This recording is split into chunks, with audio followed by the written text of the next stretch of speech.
Good afternoon, ladies and gentlemen. I'm Momita, moderator for the conference call. Welcome to Capri Global Capital Limited Q3 FY21 earnings conference call. At this moment, all participant lines are in listen-only mode. Later, we will conduct a question and answer session. At that time, if you have a question, please press star and 1 on your telephone keypad. Please note this conference is recorded. I would now like to hand over the floor to Mr. Rajat Gupta from Go India Advisors. Thank you, and over to you, sir. Yeah, thank you, Momita. Good afternoon, everybody, and welcome to Capri Global Capital Limited's earnings call to discuss the Q3 FY21 results. We have on the call Mr. Rajesh Sharma, Managing Director, and other members of senior management with us. We must remind you that the discussion on today's call may include certain forward-looking statements and must be therefore viewed in conjunction with the risk that the company faces. May I now request Mr. Rajesh Sharma to take us through the company's business outlook and financial highlights, subsequent to which we'll open the floor for Q&A. Thank you, and over to you, sir. Yes, good afternoon, everyone, and thank you all for joining us on this call. We have uploaded our earnings presentations on the exchange and company website. I hope you have been able to view the same. The past year was marked by a decline in economic activity in the first and second quarter, brought on by COVID-19 and a dramatic reversal in the third quarter as economic output and unemployment partially reversed course. This volatility contributed to dislocation across asset classes, which was met by profound physical and monetary action taken across the globe. I would now like to discuss some key metrics of our third quarter financial performance for FY21. Q3 has certainly been one of the better quarters for us, with disbursements with INR 379 crore for the quarter, up 82% quarter-on-quarter and 28% year-on-year basis. While all products saw a robust growth in disbursement this quarter, our mainstay product MSME loans and the affordable housing loans grew faster. MSME loan disbursements grew 82% quarter-on-quarter and 46% year-on-year basis, while in the affordable housing segment, loan disbursements grew 67% quarter-on-quarter and 132% year-on-year basis, and we would continue our focus in growing these further. In construction finance, we are maintaining a very cautious approach to keep stability in lending, and we believe that CF as a percentage of overall loan book may reduce going forward as other retail vertical would grow faster. We continue to maintain adequate liquidity for the expected future growth, and we are also well capitalized with capital adequacy ratio about 39.3%. Additionally, we have prepaid high cost debt during this quarter about 177 crore, which were due in FY22, further reducing the overall cost of funds. Our increased focus on collection with use of analytical model coupled with on-ground collections is reflected in the improving collections parameter. As part of the collection strategy, we are proactively working with customers to ensure that they continue timely repayments. I will now touch upon some other key financial indicators. Profitability, reduction in the high-yielding construction finance book, and a conservative approach on the provisions had led to reduction in the overall net interest income to INR 94.4 crore, down 4% year-on-year and 10% on quarter-on-quarter basis. However, this was partly offset by increase in retail lending. The profit after tax was lower at INR 49.2 crore, down by 1% year-on-year basis. Risk management and provisioning. In line with our risk management philosophy, this quarter the company increased its coverage of potential bad debts by building in higher provisions. Accordingly, our GNPA and net NPA for Q3 FY21 stood at 2.08% and less than 0% respectively. The company incurred additional expenditure this quarter towards enhancing the capabilities on digital analytics and talent acquisition, and this also includes provisions for CSR. With our continued focus on the long-term borrowings, asset liability mismatch is comfortably placed across all the buckets. Bank funding is our mainstay and continues to be over 81% of our overall borrowing mix. Our return on equity stood at 12.4%, while return on assets stood at about 4.2% for 9 months FY21. On the restructuring of the loans permitted by RBI, our total restructured book stands at about less than 2.5%. We will continue to maintain our focus on the retail segment, and that will be a key driver of our growth. We are studying entry to newer product segment and exploring multiple options, and will focus on areas which fits our core business model. We are constantly striving for better customer experience and reduced turnaround time with the help of data analytics. Additionally, we have also strengthened our board with the appointment of Mr. Deshraj Dogra as independent director who brings within decades of experience in the financial sector and credit ratings. Our priority continues to be the implementation of risk control, efficient credit underwriting, collections with exemplary corporate governance. This pandemic has been a once-in-a-lifetime event where we have learned many valuable lessons in handling crisis and have emerged stronger to manage any unforeseeable future risks. With this, we may open the floor for question and answers. Thank you, sir. Ladies and gentlemen, we will now begin the question and answer session. If you have a question, please press star and 1 on your telephone keypad and wait for your turn to ask the question. If you would like to withdraw your request, you may do so by pressing star and 1 again. Should you need assistance during the conference call, please signal an operator by pressing star and then 0 on your touchtone telephone. First question comes from Mr. Tarun Samani from Rubik's Investments. Please go ahead, sir. Hello. Yeah. Yes. Am I audible, right? Yeah. Yeah. So, sir, thanks for the opportunity. I have a couple of questions, and I would like to ask one by one. So, my first question is, in Q2, you made a provision of INR 2 million. And now, if you look at the Q3, you had a substantial increase in that provision by 112 million. Actually, what changed between November and now? Is it because of macro environment is changing, or is it that the earlier estimates were lower? Or is it in anticipation of some other future stress that you are expecting? Can you highlight on any of the things? Yes, sir. Yeah. So I think in March end quarter, we made a provision about 130 million. And June quarter, we made a provision about $200 million rupees. And September quarter, we made lower provisioning because that time numbers we were anticipating the restructuring data were not available. This quarter, we made a provision of being more cautious, and our profitability was good, so we have provided about 112 million rupees provisioning towards bad debt, so that our cushion is there. In case of any uncertainty, we can meet through our provisions. I believe that we have made adequate provision in the past 2 quarters and this quarter, then that should be able to meet any surprises in the delinquencies. Okay, sir. Got it. And my second question is can you tell us the rationale of slowing down your construction finance book, and what's the outlook on construction finance business going forward? So if we look at our construction finance book nature, number one, this is lending to small developer where average ticket size is about less than 7 crore.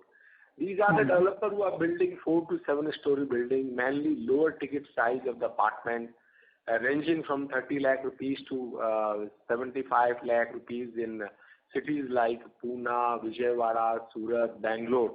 And Bombay ticket size in the range about 1 crore or so. So they are affordable segment based on that city. And we have not grown that book in last 2 quarters. However, the repayment has coming in. We have seen that because of the stamp duty relaxation, a lot of sale have happened cumulatively in September and December quarter, and that have resulted in foreclosure of some of the account as well. So the book, while we have not grown the book, but book in usual pattern, more than that, they have seen a lot of faster repayment and closure of the account. And that has reduced our book to about 770 crore. If you see about quarter-on-quarter basis, it has gone down about 15%. Yeah. While all other books have grown, this book have decreased significantly. So this is the reason that, and that shows a good underwriting quality of our construction finance book. Okay, sir. Got it. Thank you, sir. For further question, I will get back to you. Thank you. Thank you, sir. So our next question comes from Mr. Ravikant Bhatt. He's an individual investor. Please go ahead, sir. So good afternoon and thanks for the opportunity. So I have got three broad questions. The first one is on the disbursements. Now you have had a very strong growth, which you mentioned in your commentary, both across in MSME as well as home loans. Could you quantify the absolute amount, what this would have been? So if we talk about absolute total disbursement has been 379 crore during this quarter. Okay. If we talk about MSME disbursements were about 202 crore. Okay. And housing finance disbursement is about 102 crore. And construction finance is about 75 crore.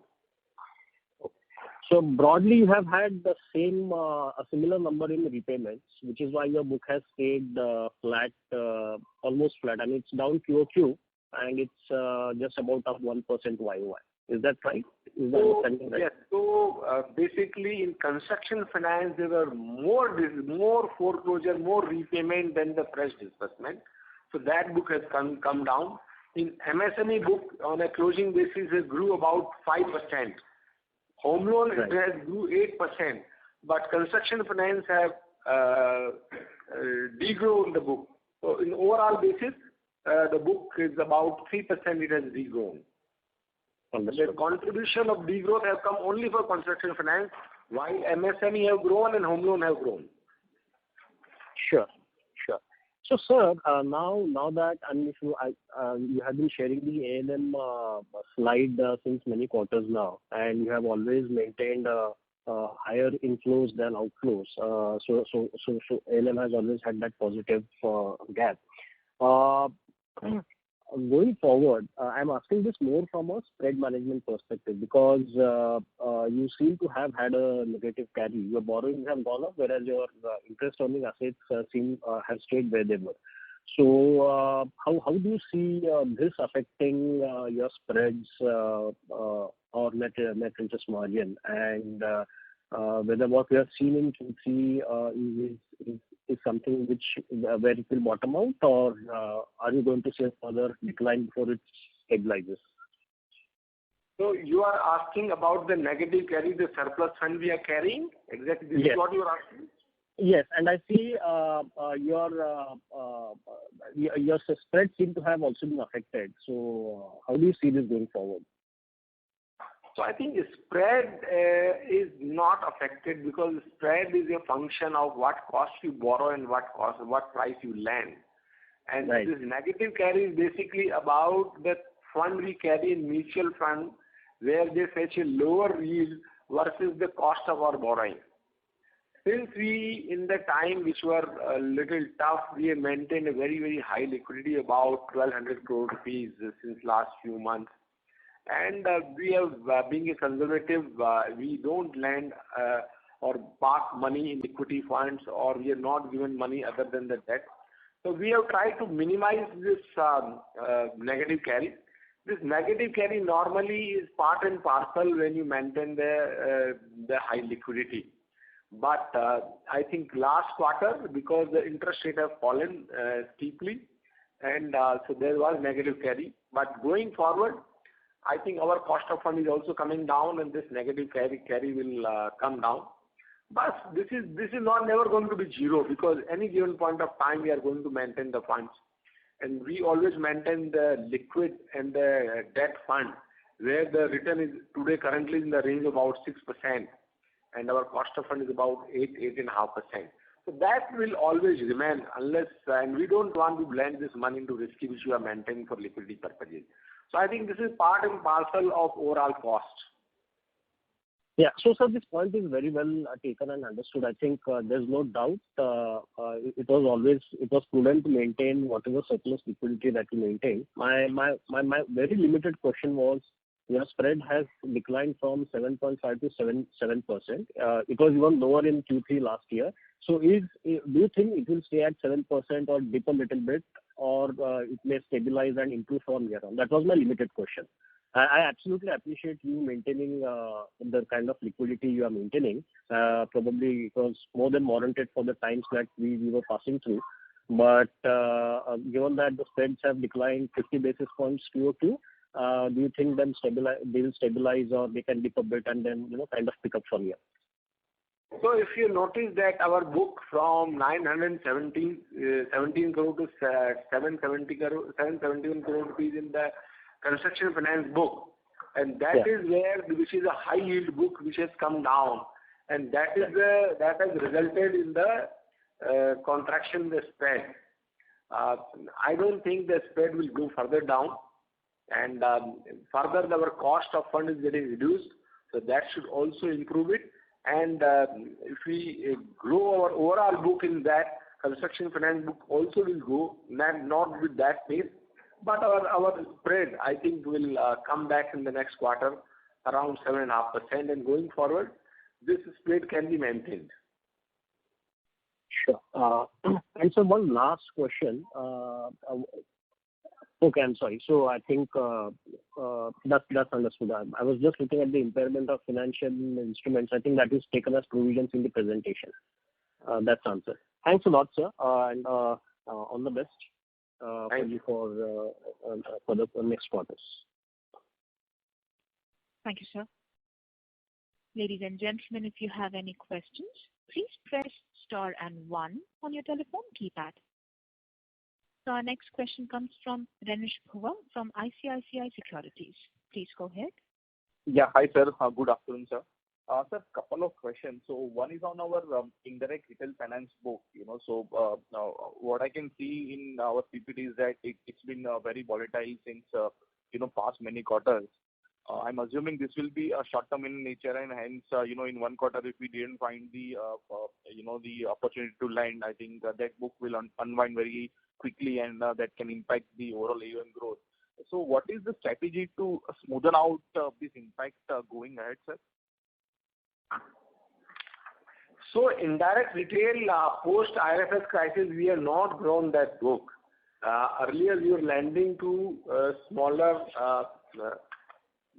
NBFC, MFI, and then after that we have not grown that book. Okay. However, certain times to park the liquidity, we have given the money to some of the people who deal in the AAA and government securities, and they need the short-term limit. So that is also given as indirect lending, and that is where it comes as a volatility in terms of the AUM.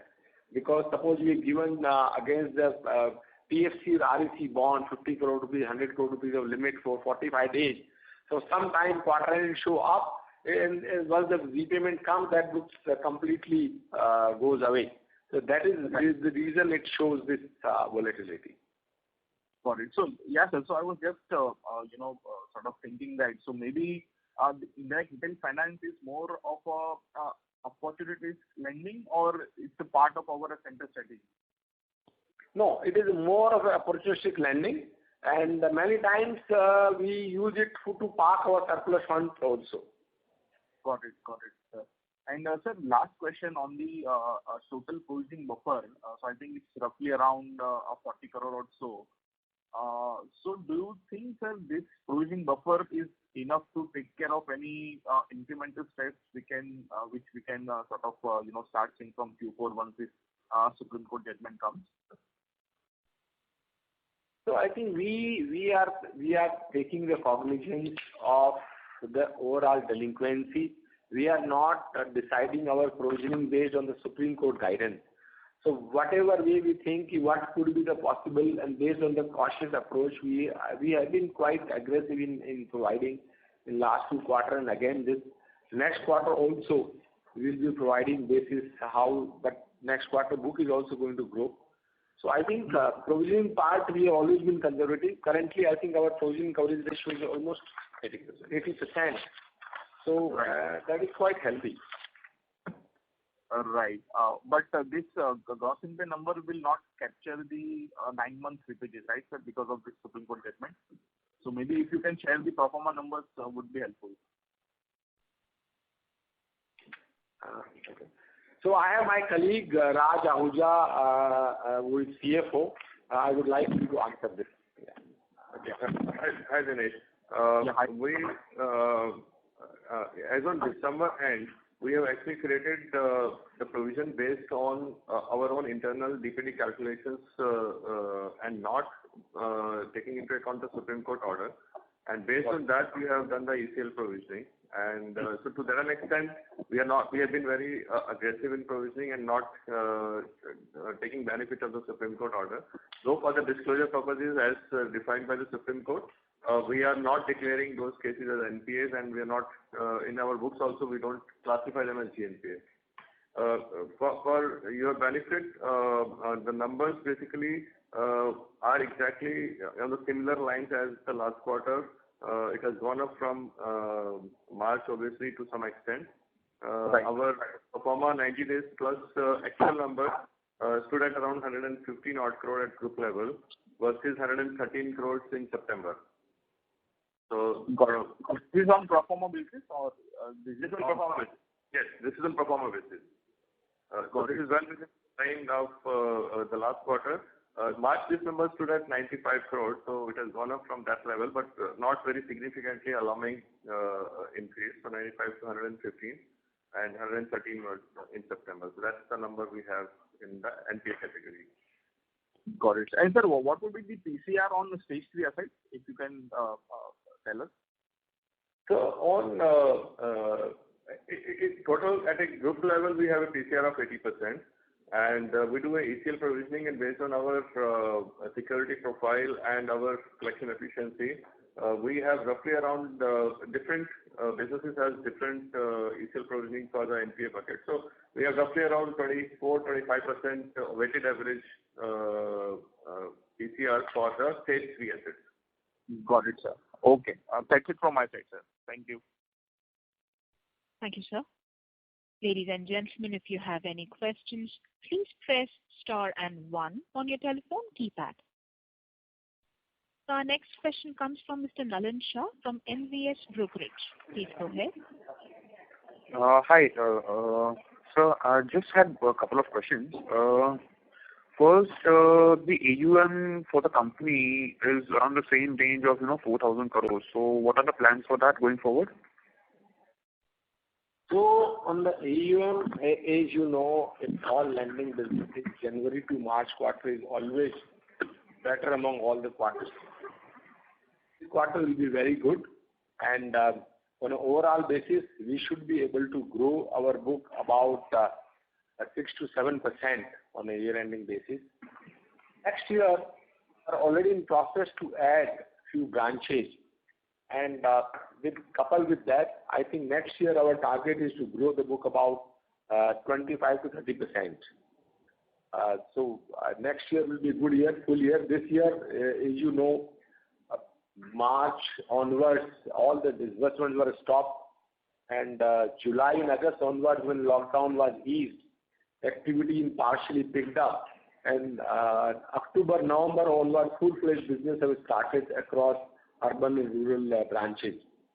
Despite that, we are not degrowing the book much, and this quarter we should be able to do good disbursement. So that should result in the growth about 5 to 7%. Next year, I think it will be a very good year. Okay. And so the provision coverage ratio is 116% for the company. So what kind of cushion you are comfortable with going forward in terms of NPAs and all? So typically, in overall basis, our NPA we assume a tolerable level about 3%. And, okay. And we don't expect much deviation, maybe because of this pandemic and because of the restructuring. Finally, there could be some increase of NPA about 1.5% in longer run, and for that, adequate provisioning has been made. I would like to draw your attention that we have all the 3 products are secured products. MSME in home loan. Our MSME customers' most important property is mortgaged with us. In our home loan, most of the customers qualify for Pradhan Mantri Awas Yojana subsidies, with their further loan to value comes down. Having a hard collateral with us, NPA could be accounting entry, but as far as the credit cost is concerned, because we have a strong recovery mechanism, and now surface limits also have come down from 50 lakhs to 20 lakh rupees, we feel it is not going to impact our credit cost much, because ultimately all these secured loans are going to be recovered.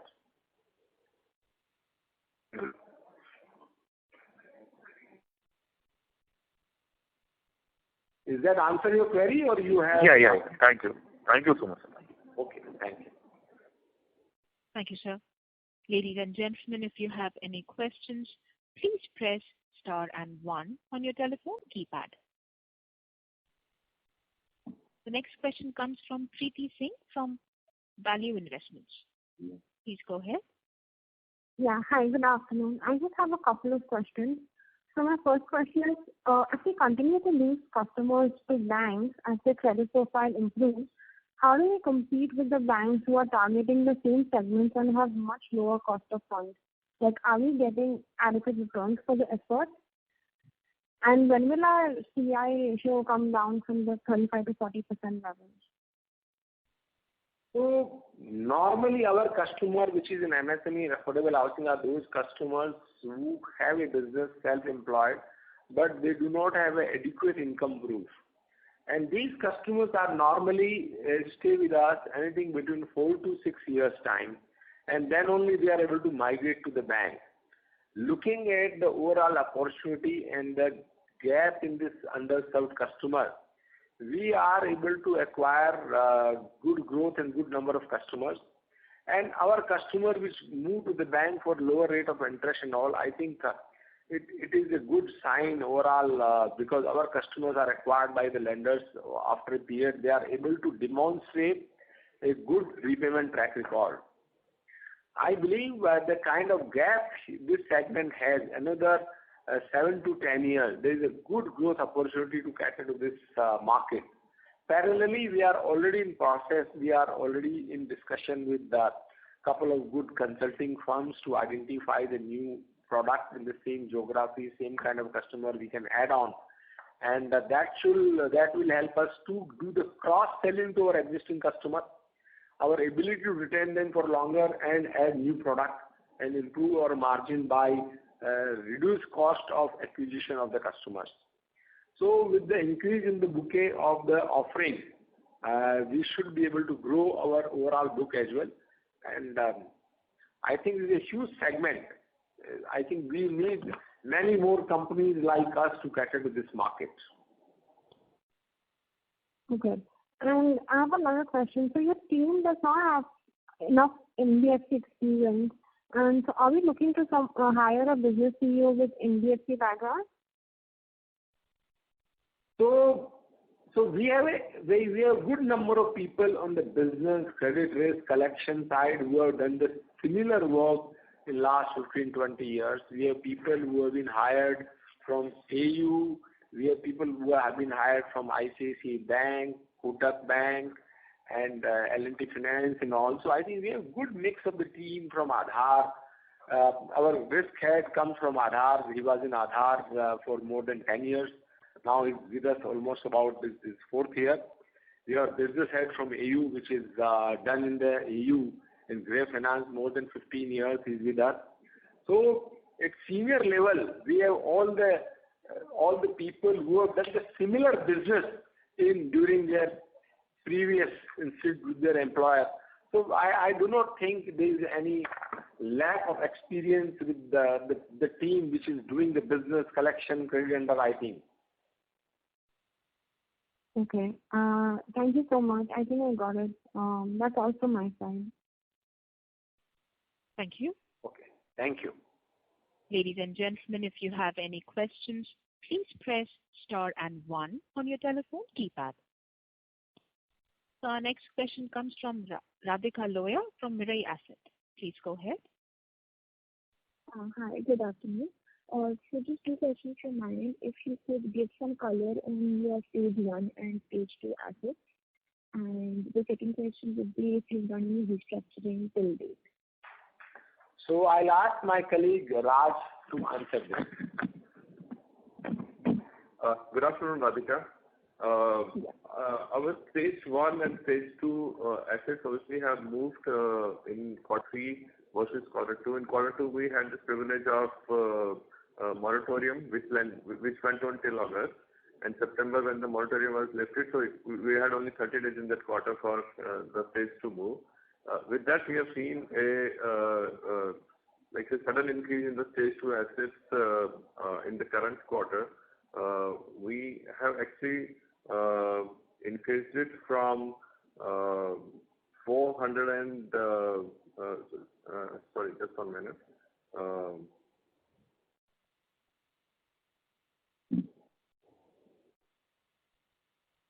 So we have actually increased the stage 2 assets from 180 odd crores to roughly around 400 crores in December versus September. Our stage 1 assets actually are at this point of time constant as compared. So we were at 3,021 crore earlier, and now we are at 3,100 crore.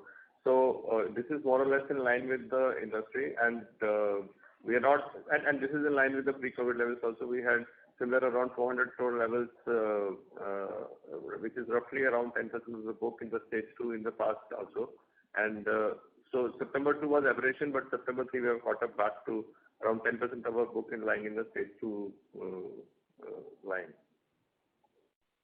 Okay, great. Does that answer your question, Monica? Yeah, definitely it does. And on the restructuring side? On the restructuring, we have, like we know, on the housing loan, we had the time window till December for invocation and implementation till March. And SME, we still have the restructuring window open till 31st March 21. We have got roughly around request of 2.5% of our assets to be restructured, which is well within the lines of the industry. Industry is reporting roughly around 3% to 7% levels based on the product mix, whatever they are having.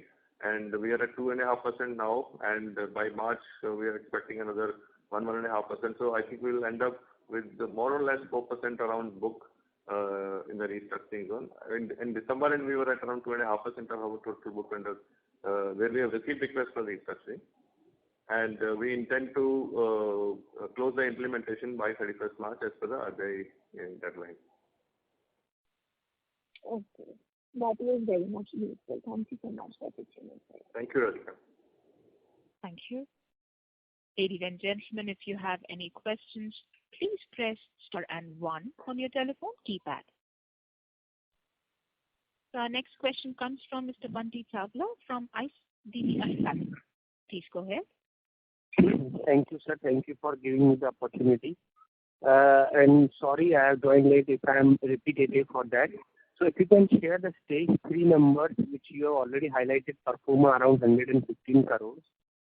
What will be the provisioning against that, and as well as restructured assets you have given 4%, which is 44 crores, and what will be the provisioning against that restructured asset? And similarly, what is your thought process for the credit cost and its slippages in FY20? So, Bunty, so we are at 115 crore in the stage 3 assets, and I have already answered that question, that we do a ECL provisioning based on our security profiling and the recoverability profiling based on the past history. And our weighted average provisioning against stage 3 comes to roughly around 24 to 25% out of the total pool, which translates to 80% PCR ratio. That was the answer to the first question. Second, on the restructuring phase, the RBI has, as per their guidelines, we are supposed to make 10% provision over and above the standard provisions what we do on the assets. And we have taken 10% provision flat on the restructuring book, which is roughly around 110 odd crores, 2.5% of our total book, 110 odd crores. We have taken 10% provision on that particular book, and that is outside the stage 3 calculation. So this is over and above the provision done under the stage 3 of 24-25%. And thirdly, sir, outlook on slippages as well as credit cost for FY22? So we are expecting a similar level of provisioning, maybe a little bit heightened provision in quarter 4. I think As of now, we'll have to keep watching this space because we've just come out of the moratorium window and people have started, economy is going back on track now. So quarter 4 looks like that we might have some slippages which is higher than quarter 3. But I'm not seeing it very alarmingly high, mainly because of our profile and the security backups what we have. So the customer obviously like to pay first to the lenders where they have their personal securities mortgaged. So to some of your the answer to your question, I think it will be a little higher than quarter 3, but not very high. So like this quarter we have done 11. I don't think this will go up by more than 20-25% at an overall level. Yes, that was very helpful, sir. Secondly, if you shared the collection efficiency for secured and unsecured for the December month. If I need to compare the pre-COVID level, what were these level at a pre-COVID level time? Same for the check bounce rate also? I don't have a check bounce rate readily with me, but the collection efficiency side, we are now at the pre-COVID levels. In roughly January, February, we were around at 85% levels in SME and affordable housing loan segments, and we are back on the pre-COVID levels, which were roughly around 60-70% in the last quarter. So we are seeing that kind of a comfort coming back, and we have already achieved pre-COVID levels now. Okay. Thank you. That was very helpful, sir. Best of luck for the future. Thank you. Thank you. Ladies and gentlemen, if you have any questions, please press star and 1 on your telephone keypad. So our next question comes from Mr. Karan Somani from Rubik's Investments. Please go ahead. Hello. Thank you, sir, for taking me back again. So I have a couple of questions. So first one is like you have mentioned that you will be foraying into new business segments.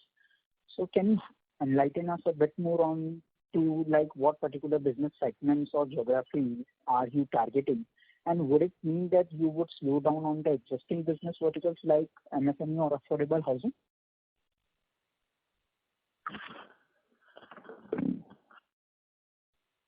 Hello? Yeah. Okay. So I'll take up this first. So at this point of time, I think like Mr. Rajesh has already said that we are looking at some new segments, but that is more enhance our business and do a little bit more cross-selling to our existing customer base to optimize on the cost of acquisition. So we are very, very clear that this is not at the cost of the existing products. So our existing products are doing very good, and we have created a niche in those products, and we are very comfortable in those business segments. So we continue to grow the existing business segments. On the new products, we are still working out on what are the products where we can have synergies. We are certainly to close our product mix-up for future. And as and when we do any kind of a new product launches and all, we'll obviously come back to the community. Okay, sir. And for one more, yeah. But those products will be more synergistic to our existing lines, and we are not trying to get into very different or non-niche products for ourselves. Okay, sir. Got it. And so one more thing, just wanted to know, like, what is your 5-year AUM growth or target, or how many branches you will have to open to meet up that target? Anything that you can say on that? So currently we are operating from Maharashtra, Gujarat, MP, Rajasthan and NCR. And currently we have 780 branches. We intend to go deeper in these markets because we already have a regional team in place, and that team is there. Regional sales team, regional credit team, operational, the collection team. So I think there's enough scope to grow there. So we can add another 60 to 70 branches in this region next about 2 years' time. Further, from after 1 year, which is 23 onwards, we are going to add Karnataka, Tamil Nadu, Andhra is also our geography in the same product, MSME in affordable housing. So this will help us to grow our AUM on a good amount of maybe 30% plus. Second, we'll add few more products to the same kind of a customer we can offer from same branches, same kind of income profile, and that will also further contribute towards the growth in the AUM. And for that, we are already in discussion with good consulting firms, and I think by December 2021, entire plan will be ready. Our entire technology as well as the mapping team, and then we should roll out in the last quarter of the coming financial year, and then that product should get stabilized in 22-23. So that is the plan. Okay, sir. Got it. That's it from my side. Thank you, sir. Thank you, sir. Ladies and gentlemen, if you have any questions, please press star and 1 on your telephone keypad.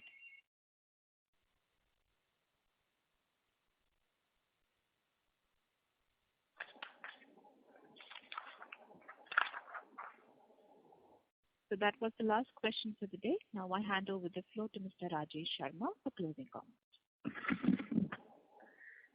Yes, thank you all of you for joining the call. And as we said, we'll continue to remain focused on our strategy of growing the retail book. And we see that coming quarter, next year is going to be quite exciting for us in terms of AUM growth as well as the profitability. Thank you all of you. Thank you so much. Thank you, sir. Ladies and gentlemen, with this, we conclude our conference call for today. Thank you for your participation and for using Doorsabha's conference call service. You may all disconnect your lines now. Thank you and have a good day.